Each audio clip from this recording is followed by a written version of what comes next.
नमस्ते दोस्तों। आज हम बात करने वाले हैं व्हाट इफ सीरीज के सबसे डार्क, सबसे दर्दनाक और सबसे भावुक एपिसोड की। हम सब जानते हैं कि ओरिजिनल टाइमलाइन में डॉक्टर स्ट्रेंज एक एक्सीडेंट में अपने हाथ खो देते हैं और वहीं से उनकी जादू की दुनिया की शुरुआत होती है। लेकिन इस यूनिवर्स में कहानी बिल्कुल अलग मोड़ लेती है। यहाँ एक्सीडेंट में उनके हाथ नहीं, बल्कि उनकी जिंदगी का प्यार क्रिस्टीन पामर खो जाता है। और यही वो एक पल है जहां से सब कुछ बदल जाता है। कहानी शुरू होती है उस काली रात से जब स्टीफन स्ट्रेंज और क्रिस्टीन एक पार्टी के लिए निकलते हैं। कार तेज रफ्तार में होती है। अचानक एक्सीडेंट होता है। स्टीफन को एक खरोंच तक नहीं आती, लेकिन क्रिस्टीन वहीं अपनी जान गंवा देती है। यह हादसा स्टीफन को अंदर से तोड़ देता है। अपने गम से भागने के लिए वो पहुंचता है कामरताज। वहां वो जादू सीखता है, सोर्सरर सुप्रीम बनता है और आई ऑफ आगामोटो यानी टाइम स्टोन की ताकत हासिल करता है। लेकिन उसके दिल में बस एक ही चाह बाकी रहती है, क्रिस्टीन को वापस लाना। अब हम देखते हैं कि स्टीफन टाइम स्टोन का इस्तेमाल करके उसी रात में वापस जाता है। वो सोचता है अगर मैं दूसरा रास्ता लूं तो शायद क्रिस्टीन बच जाए।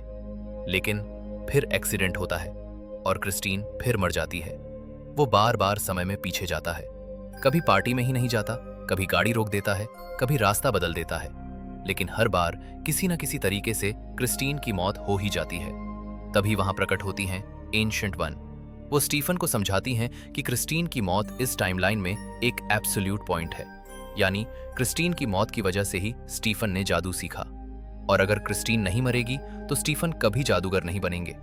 इससे एक ऐसा पैराडॉक्स पैदा होगा जो पूरी दुनिया को तबाह कर सकता है।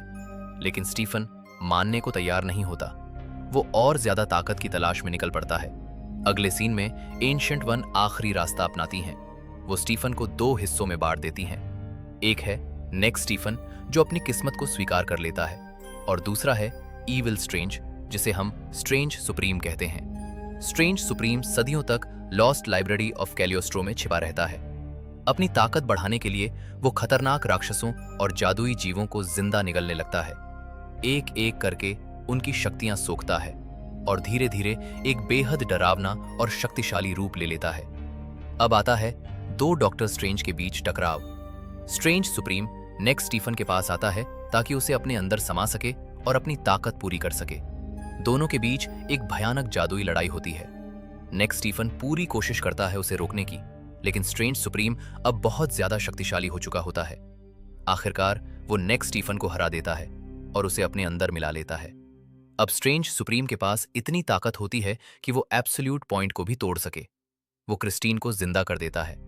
क्रिस्टीन उसे देखकर खुश होती है, लेकिन जैसे ही वो स्ट्रेंज का डरावना चेहरा देखती है, वो घबरा जाती है और उसी पल टाइमलाइन टूटने लगती है।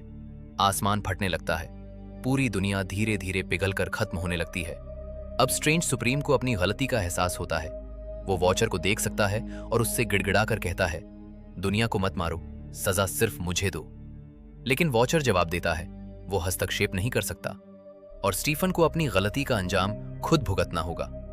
एपिसोड के आखिरी सीन में क्रिस्टीन स्ट्रेंज की बाहों में एक बार फिर दम तोड़ देती है और पूरी दुनिया एक छोटे से अंधेरे गोले में सिमट जाती है। उस अंधेरे में अकेला बैठा रह जाता है स्ट्रेंज सुप्रीम। वो अब ब्रह्मांड का सबसे शक्तिशाली जादूगर है, लेकिन उसके पास अब कुछ भी नहीं बचा।